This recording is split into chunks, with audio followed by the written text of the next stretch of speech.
Salut tout le monde et bienvenue à La Chapelle en ligne. Je m'appelle Daniel et je fais partie de l'équipe de La Chapelle. Je suis vraiment content que tu sois avec nous aujourd'hui et si c'est une de tes premières fois avec nous, je tiens à te souhaiter la bienvenue. Cette semaine, on a le privilège d'avoir avec nous un ami de La Chapelle, le pasteur Jasmin Pierre, bienvenue, qui nous vient de Sherbrooke. On l'écoute ensemble et on se voit après. Hey, salut La Chapelle! Content d'être avec vous. Merci. Vraiment content d'être avec vous, surtout à la rencontre, à la réunion de 9h30. Moi, je pense que les vrais chrétiens viennent le plus tôt possible le matin. Amen? Est-ce que des gens qui sont encore avec moi? Je pense qu'on puisse prier pour ceux qui viennent à 11h30. Hein? Les autres, je pense qu'ils ont besoin de Jésus. Et Dieu sait, hein, ceux qui vont le soir au Myland. Oh! Hein, on va prier pour leur âme. Hein? Alors, vraiment content d'être là. Moi, je suis réveillé depuis un bout. Là. On est parti de Sherbrooke ce matin. Pour ceux qui ne savent pas, je suis pasteur présentement à l'église Axe 21 à Sherbrooke. Et on est parti tôt, 5h30. J'étais debout et on est parti. Fait que moi, je suis réveillé. Fait que si tu n'as pas pris encore ton café, j'en ai vu dans l'entrée ici, il est un peu trop tard. Donc, reste à ta place. Mais hey, si tu es avec moi, je veux qu'on aille tout de suite dans la parole de Dieu. J'ai un message que j'avais à cœur pour nous ce matin. Et j'aimerais qu'on puisse lire le passage de ce matin, puis ensuite de ça, on va étudier ça ensemble. Donc, si vous avez une Bible, vous pouvez tourner avec moi dans le livre de Jacques au chapitre 1. Et sinon, vous allez la voir derrière moi comme une Bible géante. Et on va regarder ça ensemble. Jacques 1, versets 5 à 8 qui dit ceci. « Si l'un de vous manque de sagesse, qu'il la demande à Dieu, qu'il la lui donnera, car il donne à tous généreusement et sans faire de reproche. Il faut cependant qu'il la demande avec foi sans douter, car celui qui doute ressemble aux vagues de la mer agitées et soulevées par le vent. Qu'un tel homme ne s'imagine pas obtenir quoi que ce soit du Seigneur, son cœur est partagé, il est inconstant dans toutes ses entreprises. » Et ce matin, ça va être le passage que j'avais à cœur de parler avec vous. Et le titre de mon message, c'est « Plus de sagesse ». Plus de sagesse. Et si tu prends des notes, je t'encourage à prendre des notes à l'église parce que je crois vraiment que ceux qui prennent des notes, ils ont plus de chances d'être sauvés. D'un coup, quand il y a un examen au ciel, comme « Ah, j'étais prêt. » Non, c'est pas vrai. C'est pas vrai pour l'histoire du salut ou quoi que ce soit. Mais moi, je prends pas de chance. OK! Honnêtement, c'est le fun parce que j'ai la chance de venir vous visiter 2 à 3 fois par année depuis peut-être quelques années. Et il y a quelque chose, par exemple, qui a changé drastiquement dans ma vie depuis qu'on s'est vu la dernière fois. Et c'est que je suis devenu papa de notre premier bébé! Yes! Et ça se peut-tu qu'on ait une photo? On a-tu une photo de bébé Nora? Mais je suis devenu papa d'un bébé Nora qui aujourd'hui même a 6 semaines. Donc, très, très cute. Et honnêtement, quand je pense qu'une des premières choses que ma femme me dit quand Nora est sortie et qu'on l'avait dans les bras, elle dit « Là, Jasmin, t'es devenu père. Fait que là, j'espère que tu vas être plus sage. » J'espère que tu vas être plus sage. Puis au début, je me demandais, j'étais comme « OK, c'est une question, c'est une affirmation, c'est une énigme. » Parce que moi, je pense, on aime les jeux un peu de comme Escape Room avec ma femme. Puis je me dis, c'est peut-être une énigme. C'est peut-être un code qu'elle essaie de m'envoyer. Puis j'étais là comme si c'est une menace. Comme, t'es mieux d'être sage, comme si c'est une attaque. C'est une énigme. Puis parce que je pense que des fois, ma femme m'envoie des codes. Je pense que, y a-t-il des hommes qui, leurs femmes, parlent en code des fois? Ouais? Ah, je suis sûr que vous n'osez pas lever la main, mais il y en a plus que ça. Hein? Par exemple, tu reviens de travailler, tu vas voir ta femme, tu dis « Puis, comment a été ta journée? Est-ce que ça va? » Puis elle dit « Ça va. » C'est un code. C'est un code. Il y a quelque chose derrière le « ça va », puis là, tu dois trouver le fil rouge puis pas le couper. En tout cas, et pour vrai, ma femme me parle en code régulièrement. Comme par exemple, ça arrive souvent là, que je pars pour aller travailler et avant que je ferme la porte pour être à l'extérieur, ma femme me dit « Hey, Jasmin, oublie pas que ce soir, c'est notre date night, hein? » Et ça, c'est un code. C'est un code parce que, je vous le dis, La Chapelle, depuis à peu près les 3 dernières années, à tous les mercredis soirs, chaque semaine, on n'en manque pas une, c'est une date night, moi et ma femme. Donc, le fait qu'elle me rappelle ce qu'on a à l'agenda depuis les 3 dernières années, je le sais, c'est à l'agenda. Fait que c'est un code. Un code qui parfois veut dire « Hey, c'est notre date night. » Fait que, il me semble, à soir, je prendrai un massage.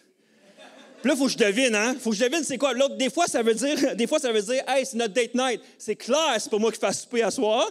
Des fois, ça veut dire comme, hey, J'aimerais ça qu'on ait du bon temps de qualité ensemble, des discussions, pas de téléphone, on ferme la télé, pas d'écran, pour qu'on ait des bonnes discussions. Des fois, c'est ça que ça veut dire. Mais la majorité du temps, ça veut dire, je m'attends à ce que tu reviennes à soir avec du bon fromage. Ma femme est comme ça, je suis capable de l'avoir avec du bon fromage. Mais bref, lorsque je pensais à ça, je me disais, OK, elle veut que je sois plus sage. J'ai réalisé que ce n'était pas un code. Elle voulait réellement dire, il est temps que tu sois plus sage de la manière que je gère mon temps, plus sage dans la quantité de travail que je ramène à la maison, plus sage dans la manière de gérer mes finances, plus sage de la manière que je vais gérer mes réactions vis-à-vis les différentes émotions que je vis au quotidien, plus sage dans les choix qui ne vont pas seulement impacter ma femme, mais maintenant vont impacter bébé Nora. Et je dois être plus sage là-dedans. Est-ce qu'il y a des gens qui, comme moi, pensent dire, OK, je pense que j'ai besoin de plus de sagesse. J'ai besoin de plus de sagesse. OK, pour les 14 ici, les autres, vous êtes déjà arrivés. C'est nice! J'aimerais ça qu'on se parle tantôt. Venez me voir à la toute fin parce que je veux connaître vos trucs. Mais moi, j'ai clairement besoin de plus de sagesse. Mais la sagesse, c'est un grand mot. La sagesse, c'est un grand mot. Qu'est-ce que ça veut réellement dire, la sagesse? Et j'aimerais qu'on puisse prendre les 20 prochaines minutes qui nous restent pour regarder ensemble à qu'est-ce que Jacques essaie de nous transmettre au niveau de la sagesse. Et j'aimerais qu'on puisse regarder à 3 questions qui, selon moi, l'apôtre Jacques répond. Première question, qu'est-ce que la sagesse? C'est quoi la sagesse? Pour bien comprendre ce que Jacques dit, on doit être sur la même page que lui au niveau de la sagesse. Parce que la sagesse, c'est pas avoir plus d'intelligence que les autres. La sagesse, c'est pas avoir plus de connaissances que les autres. Avoir la sagesse, c'est pas avoir vécu plus d'expérience ou avoir plus de cheveux blancs que les autres. Parce qu'il y en a qui ont des cheveux blancs à 20 ans puis on sait qu'ils sont pas sages. Ce que Jacques tente de nous communiquer, c'est qu'il y a une dimension spirituelle à la sagesse. Une dimension profonde. Et cette semaine, après avoir lu plusieurs écrits, après avoir lu plusieurs théologiens parler de la sagesse et des écrits les écrits de Jacques sur la sagesse, je suis arrivé avec une définition simple pour nous, afin qu'on soit sur la même longueur, sur la même longueur d'onde ensemble sur qu'est-ce que c'est la sagesse. Et voici la définition. La sagesse est la capacité de voir chaque situation de la vie selon la perspective de Dieu. Dans chaque circonstance, dans chaque décision qu'on doit prendre, dans chaque conversation, dans chacune des relations qu'on a quotidiennement, dans toutes les opportunités qui s'offrent à nous, parce que Dieu sait qu'on a des opportunités à chaque jour qui s'offrent à nous, c'est de réagir et d'agir selon la perspective et la volonté de Dieu. Et ça, c'est pas toujours facile.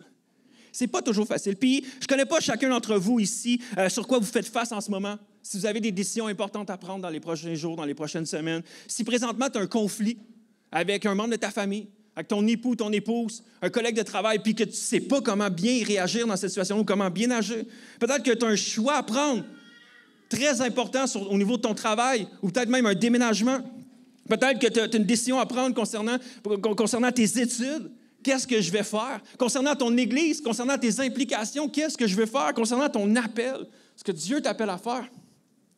Peu importe ta situation, j'aimerais te dire que tu as la possibilité. Et nous, en tant que croyants, on a accès direct à la sagesse de Dieu pour bien faire face à ces situations-là. C'est d'être en mesure de dire, OK, je ne veux pas voir ces situations-là avec ma propre perspective. Je ne veux pas non plus connaître la perspective de toutes les autres personnes qui sont autour de moi, mais je veux connaître la perspective la plus importante, et c'est celle de Dieu.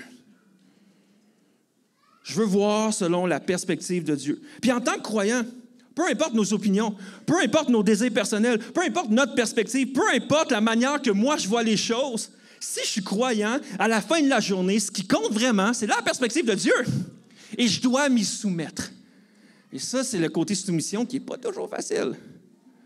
Donc, première question, d'où vient la sagesse? Deuxième question, première question, qu'est-ce que la sagesse? Deuxième question, d'où vient la sagesse? Jacques écrit à des croyants comme vous et moi pour nous encourager à chercher continuellement le point de vue de Dieu. Puis Jacques nous dit, guys, vous avez accès à la sagesse de Dieu, recherchez-la.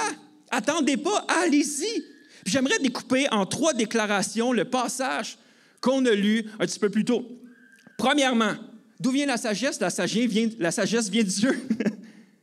C'est quand même assez... bravo, Jasmin, pour ça. Hein?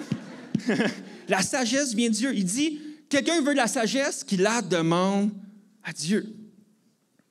Est-ce qu'il doit la demander à pasteur David Potier? Non. Est-ce qu'il doit la demander à son leader de 5 à 7? Non.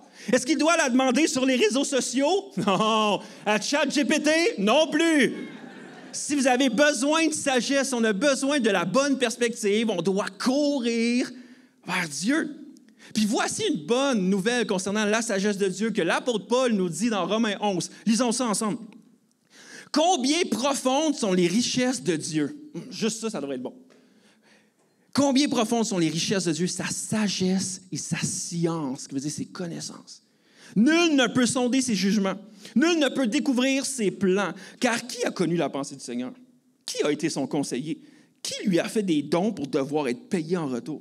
En effet, tout vient de lui, tout subsiste par lui et tout pour lui. À lui soit la gloire à jamais. Amen. Ça, c'est profond, ça. Tout est en rapport à Dieu, à Jésus. Tout passe par lui. Dieu est infiniment sage et toute la sagesse provient de lui. Il faut qu'on se rende ça dans notre tête, je pense.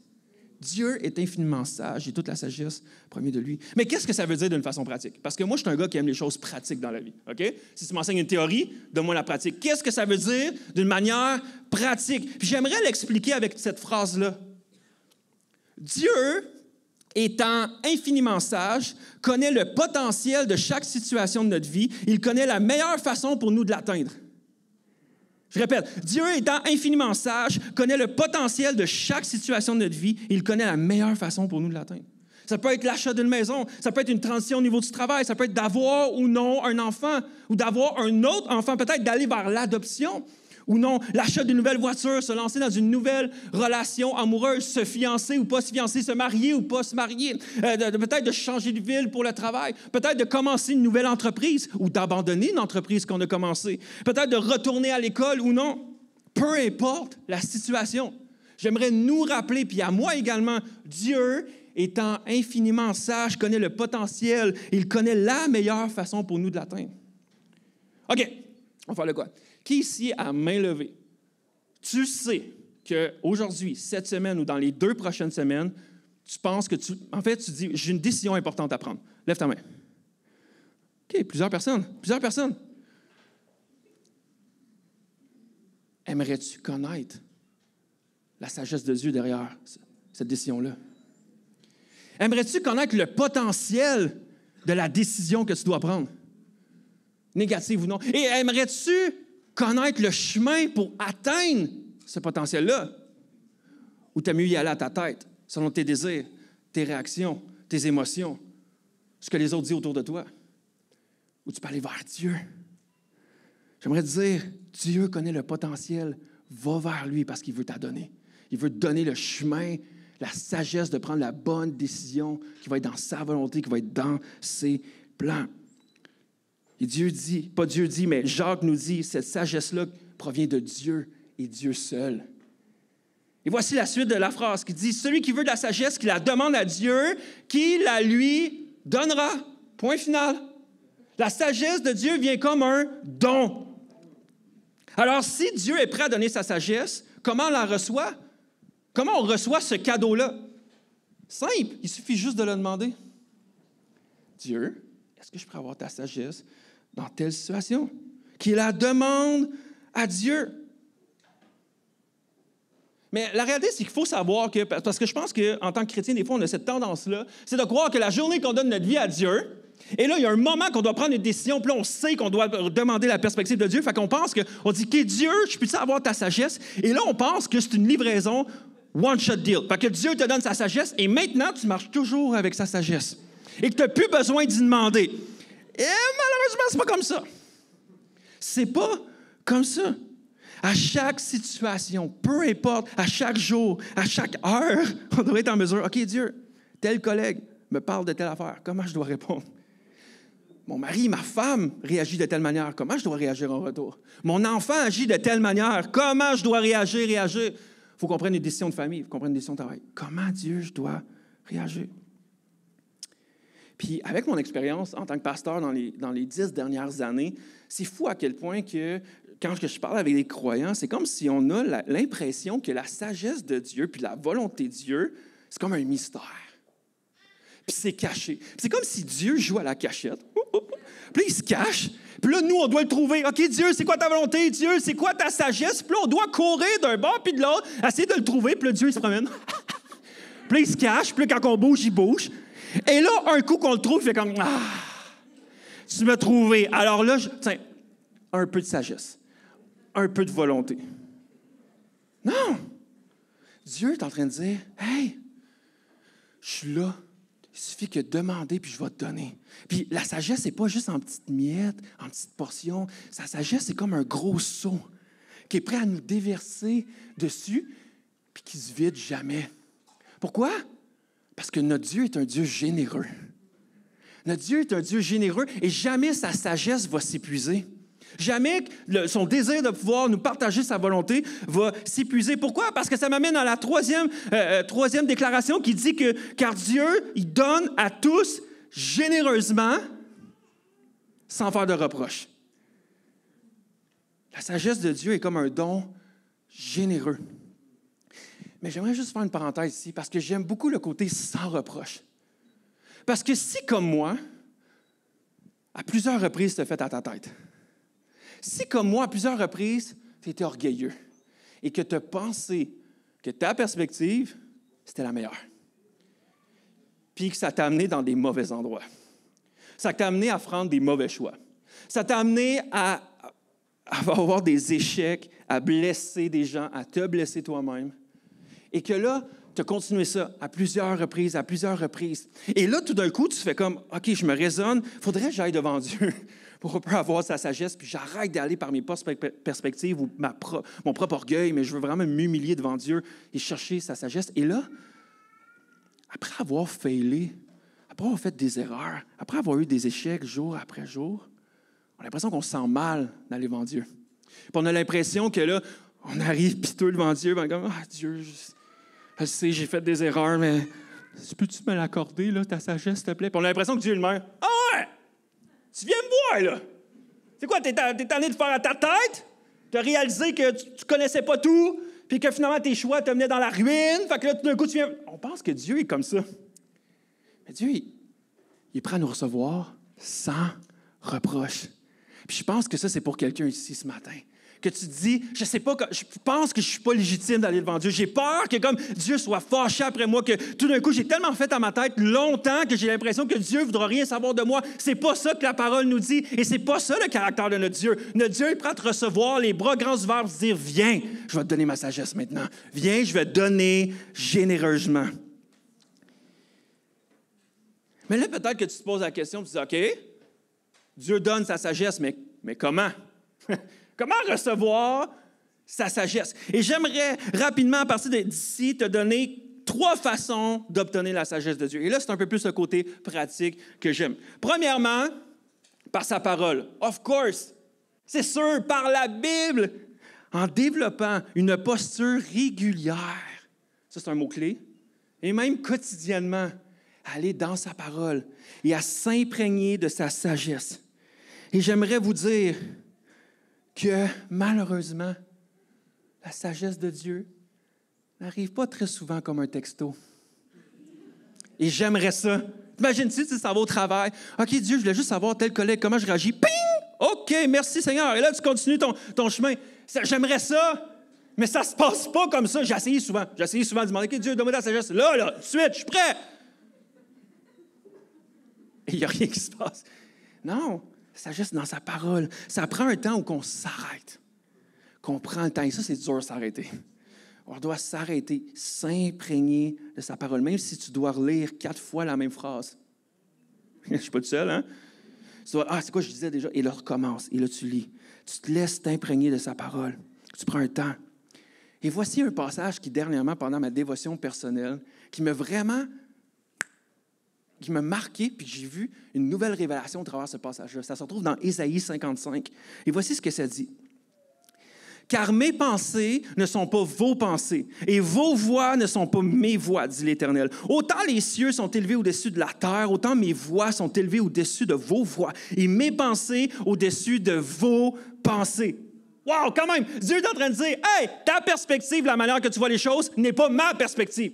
La manière que tu vois les choses, la manière que tu vois la distance entre la terre et les cieux, ça, c'est la différence entre tes pensées et les miennes. Et les croyants, on est bons pour penser et se croire que Dieu est toujours d'accord avec nous. Peu importe ce qu'on dit, peu importe tel conseil qu'on fait, peu importe telle décision, on fait comme, c'est sûr que Dieu est d'accord avec moi.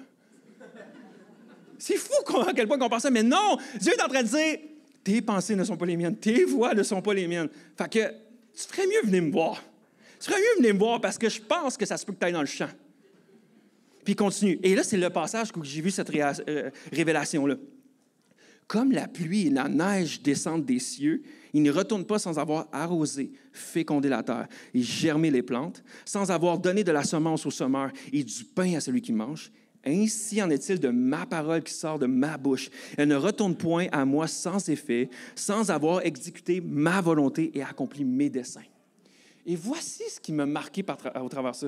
C'est lorsqu'il parle de la pluie et de la neige. Ça m'a marqué parce que on sait que les deux, qu'est-ce qu'ils font? Le passage nous dit, les deux arrosent le sol. Et on va se le dire, il y en a un des éléments qui est plus instantané. La pluie, vous êtes d'accord? Lorsque la pluie tombe, en quasiment un instant, assez rapidement, le sol est mouillé. Si nous sommes dehors, nous sommes trempés. Nous sommes complètement trempés. Mais la neige descend tranquillement, s'installe sur le sol. Et ça prend parfois, et on est au Québec, là, on sait comment ça fonctionne la neige, et on a eu une belle bordée dernièrement. Des fois, la neige, elle peut rester une journée, une semaine, même des mois sur le sol avant qu'elle fonde et qu'elle arrose le sol. Autant que la pluie, c'est instantané, autant la neige, ça prend du temps. Elle doit fondre. Et voici la révélation que Dieu me parlait dernièrement.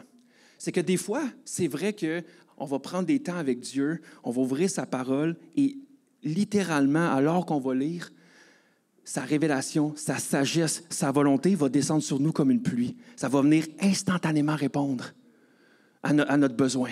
Automatiquement, on va faire comme, c'est exactement ça que j'avais besoin. On va aller à l'église le dimanche matin, le pasteur va parler, ça va faire, c'est exactement ça. C'est comme une pluie. Ça parle à ma situation immédiatement. Mais des fois, tu vas lire ta Bible. Des fois, tu vas aller à l'église, tu vas faire comme,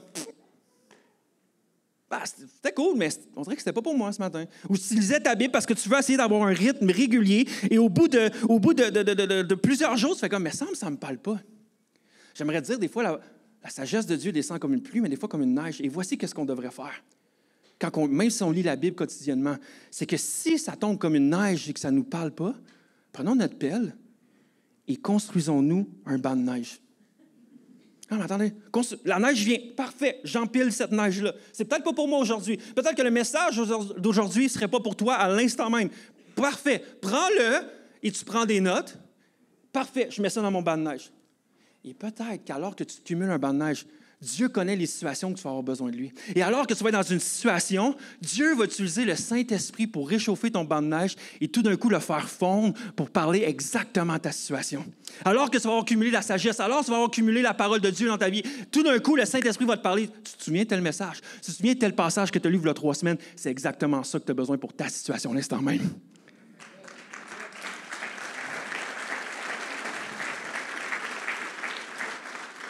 J'aimerais te dire, en tant que croyant, on doit se rappeler continuellement qu'il ne pleut pas tout le temps. Et on aimerait ça que la volonté de Dieu soit toujours, et la sagesse de Dieu comme une pluie à chaque fois. Mais cumule comme la neige. Donc, on doit être sous sa parole à chaque jour. À chaque jour, construis ton banc de neige. À chaque jour, construis cet environnement-là où que tu vas être imprégné de la parole. Et depuis plusieurs années, j'ai commencé à m'imprégner de la parole régulièrement. Puis je peux dire que je ne prends pas les mêmes décisions. Je suis plus sage. Je prends plus mon temps avant de parler. Je prends plus mon temps avant de réagir. Je reprends plus un pas de recul quand il faut que je prenne de grandes décisions. Tout ça parce que je m'imprègne de la parole régulièrement. Mais on doit, oui, s'imprégner de la parole quotidiennement, mais on doit être sous la parole également. Hebdomadairement, à chaque semaine. Et quand je dis sous la parole, pour moi, ça représente l'Église. Pour moi, ça représente de venir à l'Église et se faire présenter, se faire prêcher la parole. Parce que Dieu a voulu sauver les hommes par la folie de la prédication. Et j'aimerais vous dire, qui ici, à main levée, tu t'es déjà venu à l'église et tu as eu l'impression que tout le long, alors que le pasteur parlait, tu fais comme, j'ai l'impression qu'il parle juste de moi et de ma situation. Qui ici, à main levée, ça vous est déjà arrivé? Wow! Exactement pour ça. Alors peut-être que même si des fois, tu fais comme, ça me file pas un matin, mais ça, je resterai couché. Il me semble que, je file moins spirituel, j'irai à 11h30. Et là, tu dis, mais ça, je n'irai pas à l'église ce matin. Non, peut-être que tu es en train de manquer ce moment-là où que la parole veut parler exactement à ta situation. Et je vais juste faire un petit parenthèse. Les pasteurs, on n'a pas des petits détectives pour connaître votre vie. Là. Fait que, inquiétez-vous pas, quand on parle, tu as l'impression que, sais-tu qu'est-ce qui s'est passé cette semaine? Non. C'est la puissance de la parole. C'est la puissance de l'Esprit Saint. Et quand tu ne viens pas les dimanches matins, tu manques ça. Et tu sais que tu manques un bon traitement. OK. Qui ici a déjà eu une blessure et que tu as dû aller voir un physiothérapeute? À main levée. OK. On sait que le traitement de physio, c'est important. On va chez le physio, on prend un rendez-vous des fois à chaque semaine parce qu'on sait qu'on a un bobo et qu'on doit travailler ce bobo-là. OK? Et Dieu sait que de manière spirituelle, notre âme, elle a beaucoup de bobos. Okay? Donc, on a besoin de ce traitement-là de la parole de Dieu sur notre vie, comme un traitement de physio. Et on doit aller vers la parole, vers le spécialiste de la parole, le pasteur qui va venir nous prêcher pour travailler des fois. Puis, des fois, vous le savez, hein, on va à l'église le dimanche matin et tu as l'impression que le pasteur, avec son message, il frotte. Mais tout le temps au même endroit, c'est comme... Ça travaille, là. Hein? C'est bon, mais mais, au bout du compte, tu le sais que c'est pour ton bien. Tu sais que c'est pour le mieux. Comme un traitement de physio. Ce n'est pas toujours un bon massage, comme hey, si tu mets de la petite musique, la petite huile, ça va être confortable. Non. Tu le sais que ton physio va travailler puis tu vas grincer des dents. Mais tu le sais que c'est la meilleure chose pour que tu sois en santé. Puis quand je parlais tantôt que c'est important qu'on aille également devant la parole de Dieu à chaque jour à la maison, tout ça, c'est exactement quand on va voir le physiothérapeute. Puis avant de partir, qu'est-ce qu'il nous donne, le physiothérapeute? Des exercices. Et qu'est-ce qu'on fait tout pas? Les exercices. Et là, qu'est-ce que ça fait? Bien, le physio, il est content parce que ça l'allonge les traitements. Fait que là, tu dois retourner voir le physio, puis il te demande, tu fais des exercices? On va voir un peu, là. Et on sait qu'on le fait pas. Et ça fait juste que ta récupération et ta santé, c'est plus long à récupérer. Et c'est le même principe que si tu te nourris seulement le dimanche matin et que tu ne fais pas les exercices durant la semaine de dire, je vais aller devant la parole, je vais laisser Dieu me parler, ça se peut que ça soit plus long avant qu'il y ait des transformations. Ça se peut que ça soit plus long avant que Dieu te parle sur ta situation. Et là, tu vas à l'église, puis j'espère que ça va parler à ma situation. Tu as toute la semaine pour que Dieu te parle à ta situation. Est-ce que tu fais tes exercices? Donc, premièrement, c'est par sa parole qu'on reçoit sa sagesse. Deuxièmement, c'est par la prière. Dieu dit, si tu veux de la sagesse, demande-la. C'est simple, hein? Et ça se fait par la prière. Et Dieu sait, en tout cas, pour les chrétiens à Sherbrooke, je ne sais pas ici, mais à Sherbrooke, 98% de nos prières, c'est juste demander. Hey, Dieu, peux-tu faire ça? Hey, Dieu, on aurait besoin de ça. Dieu, peux-tu mettre ta main? Dieu, peux-tu faire ça? Dieu, peux-tu nous guérir? Hey, Dieu, mets ta main sur nous. Hey, fais attention sur la route. Dieu, peux-tu guérir telle personne? Dieu, peux-tu répondre à notre prière? On sait demander. Mais la sagesse de Dieu ne vient pas seulement en demandant, mais en écoutant également. Et ça prend ce moment-là où on a une conversation avec Dieu. Ou qu'on prend le temps de comme Dieu, hey Dieu, j'ai besoin de ta sagesse pour telle situation. Peux-tu me révéler qu'est-ce que je devrais faire? Et là, tu prends un temps d'écoute. Et là, c'est la partie plus difficile, mais qui est la plus intéressante pour que Dieu puisse nous révéler sa sagesse. On doit prendre le temps d'écouter. Imaginez si dans votre maison, si vous ferez juste quand vous communiquez ensemble, c'est juste des demandes. Puis quand l'autre personne arrive pour faire un mot, c'est comme « Amen, merci ». Tu t'en vas. Puis là, t'es comme OK, bien, j'allais te le dire, mais là, je peux pas plus t'aider. Mais des fois, on est comme ça avec Dieu. Ça serait tough comme relation. Demandons à Dieu, prenons le temps d'écouter. Et souvent, je vais juste vous le dire, quand on prend un posture d'écoute, c'est souvent là que Dieu fait fondre notre banc de neige. Et qui nous révèle ces passages-là, ces moments-là. Ah ouais, c'est ça. Merci Seigneur de me parler. Premièrement, on reçoit la sagesse de Dieu par la parole. Deuxièmement, par la prière. Et troisièmement et dernièrement, par des conseillers, des conseillères. Jour après jour, on a besoin d'être entouré de croyants. autour de nous pour nous transmettre la sagesse de Dieu. Pourquoi? Parce qu'il y a des journées, je vais avoir besoin de la parole en toi pour parler à ma situation. Et il y a d'autres journées, tu vas avoir besoin de la parole en moi pour parler à ta situation. Et on a besoin d'être entouré. C'est pourquoi que là, je fais une petite pub, mais inscris-toi dans un 5 à 7. Inscris-toi dans un groupe où vous allez être encouragé semaine après semaine après semaine à se challenger, à faire comme selon ta situation. Voici ce que je vois, la parole de Dieu. Qu'est-ce qu'on devrait faire? Qu'est-ce qu'on devrait faire? Et ça me fait penser à Colossiens 3,16 qui nous dit ceci. Paul dit ça à l'Église de Colosse, que la parole de Christ habite parmi vous abondamment. Instruisez-vous en toute sagesse et exhortez-vous les uns les autres en toute sagesse, exactement, par des psaumes, par des hymnes, par des cantiques spirituels, chantant à Dieu par vos cœurs sous l'inspiration de la grâce. Ça dit, instruisez-vous les uns les autres en toute sagesse par quoi? Par des psaumes, des hymnes, des cantiques, par la parole de Dieu. C'est quand même fou qu'il ne dit pas, instruisez-vous par vos opinions personnelles. Instruisez-vous par nos expériences. Ah ouais, tu vis ça? Regarde, je vais t'expliquer ce que moi j'ai déjà vécu pareil. Non, c'est pas ça qu'il dit. Exhortez-vous par partager vos propres conceptions. Non, vos idées. Non. C'est que la parole de Christ habite parmi vous. C'est fou à quel point que quand on vit une situation et on a besoin de sagesse, on est vite allé demander à tout le monde autour de nous, hein? On est vite, puis on ne veut pas aller vraiment vers Dieu, on va aller voir tout le monde autour de nous. Mais c'est pour ça que, des fois, ça m'arrive en tant que pasteur, des gens qui viennent me voir, me partagent des situations, fait comme, j'aimerais ça, Jasmin, avoir ton opinion sur cette situation. J'aimerais juste faire une parenthèse. Honnêtement, mon opinion, on s'en fout. Ça va, OK, je n'irai pas te voir. Mais non. Mais mon opinion, on s'en fout, c'est l'opinion de Dieu qui compte. Et je veux m'efforcer davantage que lorsque des gens viennent me voir, que je ne veux pas donner mon opinion de ce que je pense de la situation, mais je fais comme, qu'est-ce que Dieu, tu penses de cette situation-là et qu'est-ce que ta parole nous dit? Donc, quand j'ai besoin de sagesse, je veux aller voir des hommes et des femmes que je vois leur vie, leurs décisions empreintes de la sagesse de Dieu. Parce que j'aimerais vous dire, la chapelle, que moi, j'ai des gens autour de moi, des amis, qui me donnent leur opinion, mais je ne les écouterai pas. Et j'ai des gens qui me donnent leur opinion, je fais comme, toi, je vois la sagesse dans ta vie, je vais t'écouter. Je vais t'écouter. Dieu peut utiliser des gens autour de nous pour nous transmettre sa sagesse.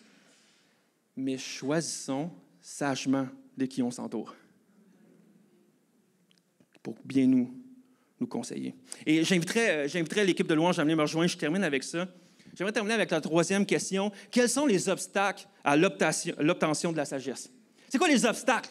J'aimerais vous dire, simplement, premièrement, ne pas la demander. Premier obstacle, tu ne l'auras pas. Si tu n'en demandes pas, tu ne l'as pas. Mais après ça, deuxièmement, c'est de considérer la sagesse de Dieu comme une option. Et c'est pour ça que Jacques dit ça ici. Après, il dit, si l'un de vous manque de sagesse, qu'il la demande à Dieu. Il faut cependant qu'il la demande avec foi, sans douter, car celui qui doute ressemble aux vagues de la mer agitées et soulevées par le vent. Qu'un tel homme ne s'imagine pas obtenir quoi que ce soit du Seigneur. Son cœur est partagé.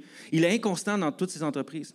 Et j'aimerais vous dire, souvent, j'ai lu ce passage-là en pensant que quand il dit qu'il la demande sans douter, j'ai souvent pensé que c'est comme si, quand je fais ma prière, que j'ai assez de foi, puis que je crois vraiment que ce que je dis, c'est vrai, puis que Dieu peut me répondre, Dieu va me l'accorder. Mais si je doute, je fais comme, est-ce que Dieu va vraiment me donner ou quoi que ce soit? Que là, j'aurais peut-être pas sa sagesse. Que je croyais que la notion de foi dépendait de moi, le doute dépendait de moi. Mais non. Ce qu'il est en train de dire ici, c'est que Dieu est prêt à donner généreusement sa sagesse. Il est en train de dire que celui qui doute, ce n'est pas celui qui manque de foi dans sa prière, c'est celui qui ne croit pas que la perspective de Dieu est la meilleure option. C'est quand tu demandes la perspective de Dieu, tu fais comme, OK, j'ai ma situation de travail, j'ai telle option que je peux faire, j'ai telle perspective, j'ai telle chose que je préfère, j'ai telle option. Et là, je demande à Dieu, et je fais comme, merci Seigneur, je sais qu'est-ce que tu me demandes de faire, je vais la mettre sur la table aussi. Puis après ça, moi, je vais être le grand juge à déterminer qu'est-ce que je fais. Celle-là, je sais que Dieu, tu me demandes ça, mais elle me satisfait plus. Elle me rend plus confortable. Elle, je pense que ça va m'amener plus loin que ce que Dieu, tu me demandes. Et là, tu doutes. Tu as la volonté de Dieu, tu as la sagesse de Dieu. Dieu te l'a donné. La parole te dit clairement ce que tu dois faire, mais tu doutes. Tu doutes que ce que Dieu te dit, c'est vraiment la meilleure chose pour ta vie. Et là, Dieu dit, à travers le passage, son cœur est partagé, il est inconstant dans toutes ses entreprises. Son cœur est partagé, c'est comme, je veux faire la volonté de Dieu, mais je ne veux pas tant faire la volonté de Dieu. Je veux sa sagesse, mais je ne veux pas tant m'y soumettre. Son cœur est partagé. Et c'est comme un bateau qui s'en va comme ça, qui n'a aucune direction. Rappelons-nous que Dieu, étant infiniment sage, connaît le potentiel de chaque situation de notre vie. Il connaît la meilleure façon pour nous de l'atteindre. Dieu veut nous donner sa sagesse. Puis c'est vrai que sa sagesse n'est pas toujours confortable. C'est vrai que sa sagesse n'est pas toujours... Sa sagesse, sa volonté n'est pas toujours facile. Ça ne tente pas tout le temps. Puis j'aimerais juste vous dire, puis qu'est-ce qui m'encourage dans la parole de Dieu, c'est que Jésus ne trouvait pas ça facile non plus. De faire la volonté de Dieu, Jésus trouvait ça tough, jusqu'à la toute fin. Mais Jésus est empreint de sagesse. Ça nous dit dans Jean 6, Jésus dit, « Car je suis descendu du ciel. Ce n'est pas pour faire ce qui me plaît, mais pour accomplir la volonté de celui qui m'a envoyé. » Il dit, « Je ne veux pas venir sur terre pour faire ce qui me plaît. Je suis venu pour faire ce que Dieu veut. » J'aimerais vous dire que si nous, on est croyants, on a donné notre vie à Jésus, que lorsqu'on nous saigne, c'est le sang de Jésus qui coule en nous. On est chrétiens jusqu'au bout de nos veines. On devrait avoir cette même phrase-là qui sort de notre bouche. Je ne veux pas être là pour faire ce qui me plaît, je veux être là pour faire la volonté de Dieu.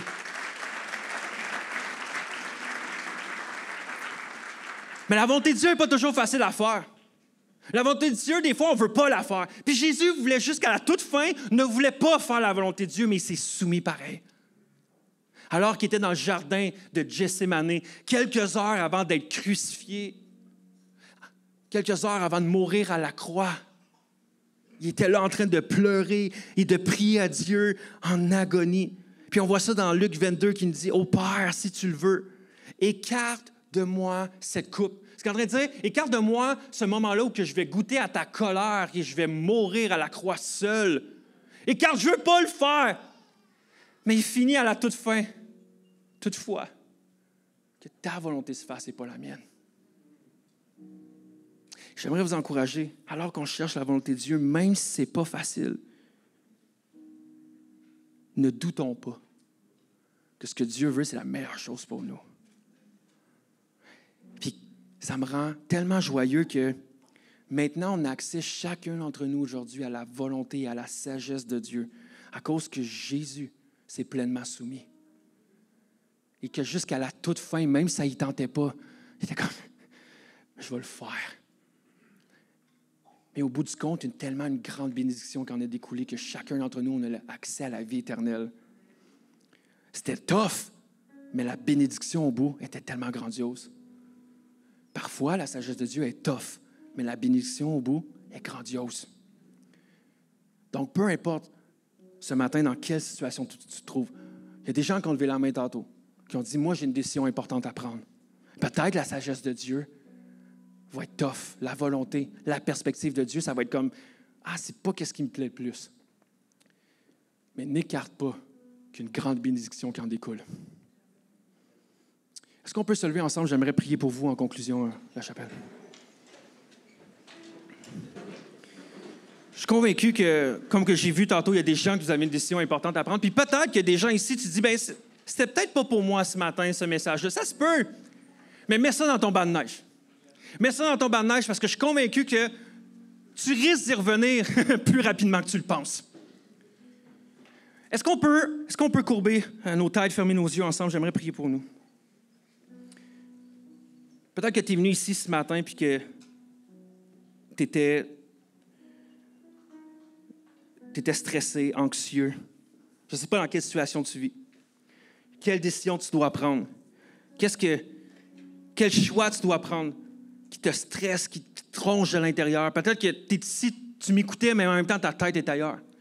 J'aimerais aujourd'hui t'encourager à te concentrer sur Christ.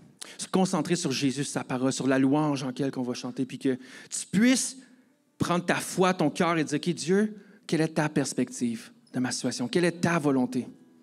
C'est quoi ta sagesse? Quelle décision je dois prendre? Et que de ta place, tu puisses prendre le temps de demander à Dieu. De demander à Dieu. Et de ne pas réagir trop vite. Puis peut-être aujourd'hui, demain, aller dans sa parole et de chercher. Mais si c'est toi, ne pars pas d'ici en pensant que ta perspective est la meilleure. mais je t'encourage à te mettre à celle de Dieu. Et peut-être que si tu es ici, tu te dis, c'est pas pour moi aujourd'hui. Je suis convaincu que tu connais quelqu'un aujourd'hui qui doit prendre une grosse décision. Prie pour cette personne-là. Prie pour cette personne-là qu'elle prenne une sage décision. Que l'Esprit puisse lui parler fort, que l'Esprit puisse faire fondre le banc de neige sur son cœur et qu'il y ait une révélation profonde qui vienne. Et en terminant, j'aimerais prier pour chacun d'entre nous ce matin. Qu'on ne puisse pas être des chrétiens qui doutent, mais des chrétiens qui se soumettent. Des chrétiens qui reçoivent la sagesse de Dieu, la perspective, la volonté de Dieu. Et que même si ça nous rend inconfortable, qu'on s'y soumet jusqu'à la toute fin. Prions ensemble. Père, je te prie pour chacun d'entre nous qui est ici. Dieu, tu connais qu'est-ce qu'on vit, notre situation de vie. Tu connais qu'est-ce qu'on vit dans nos milieux familiaux. Tu connais ce qu'on vit dans notre travail. Tu vois qu'est-ce qu'on vit par rapport à nos finances, à les choix qu'on doit prendre. Dieu, c'est tellement pas facile. C'est dur de savoir qu'est-ce qu'on doit faire. Dieu, guide-nous. Parle-nous ce matin. Alors qu'on est ici, qu'on est prêt, on a pris ce temps-là à part pour venir prendre un temps avec toi, avec nos frères et nos sœurs. Dieu, parle-nous. Donne-nous cette révélation fraîche-là. Je te prie d'aujourd'hui même, à l'instant même, durant le temps de louange, viens comme une pluie. Viens comme une pluie nous partager ton cœur, ta volonté, tes désirs. Parle-nous au travers de la louange, parle-nous au travers d'une prière, parle-nous au travers d'une illustration. Mais Dieu, parle-nous aujourd'hui. Montre-nous la décision qu'on doit prendre. Mais Dieu, donne-nous la force et la confiance d'aller jusqu'au bout. Donne-nous la force de se soumettre et de croire et de garder confiance que ta volonté est meilleure que la nôtre. Dieu, brise nos cœurs, brise nos orgueils. Brise toutes les fois où on a tendance à vouloir faire notre tête. Dieu, mets-nous des bâtons des roues. Fais-nous réaliser à quel point on est en train de faire fausse route. Dieu, fais-nous plier le genou devant toi ce matin. Qu'on puisse être une église humble, qu'on puisse être des chrétiens humbles, des chrétiens obéissants, mais qu'après ça, on est rempli de témoignages de la bénédiction de Dieu sur notre vie, sur notre couple, sur notre famille, sur notre travail, sur notre quartier, parce qu'on suit ta volonté. Donc, Père, perce nos cœurs dès maintenant, dans le nom puissant de Jésus que j'ai prié. Tout le monde dit avec moi, Amen. La chapelle, est-ce qu'on peut donner gloire à notre Dieu et lui chanter des louanges? Bon dimanche.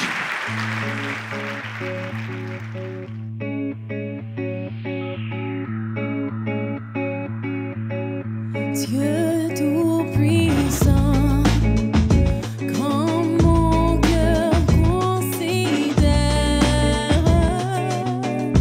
tout l'univers créé par ton pouvoir, le ciel d'azur.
éclatant de lumière,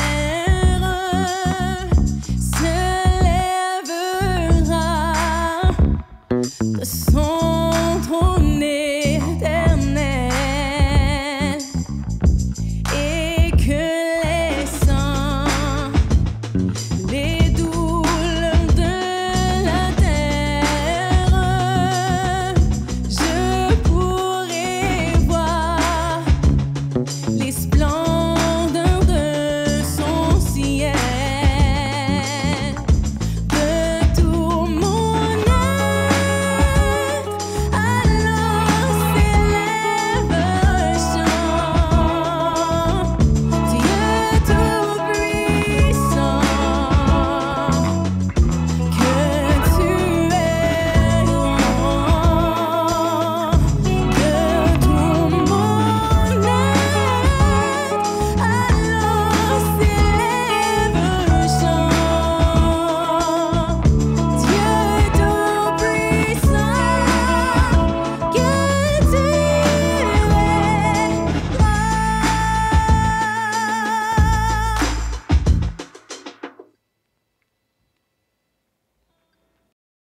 Merci pasteur Jasmin Pierre pour ce message sur la sagesse de Dieu. C'est si important de savoir qu'elle est accessible et qu'on n'a qu'à la demander tout simplement. Tu aimerais te joindre à un groupe en ligne pour connecter et prier ensemble? Nos afters en ligne sont faits pour ça. Joins-toi à nous tous les lundis à midi. Tu trouveras le lien sur notre site web. Merci de donner toutes les semaines. Chaque don nous aide à vivre l'Église en personne et en ligne tous les dimanches. Tu peux donner en passant par notre appli ou alors sur notre site web. La semaine prochaine, on commence une nouvelle série intitulée Virage sur comment revenir à Dieu avec pasteur David Potier. Alors invite quelqu'un à regarder la réunion avec toi. Merci d'avoir été avec nous pour cette réunion. On se retrouve demain pour l'after à 12h ou la semaine prochaine en présentiel ou en ligne. D'ici là, bonne semaine.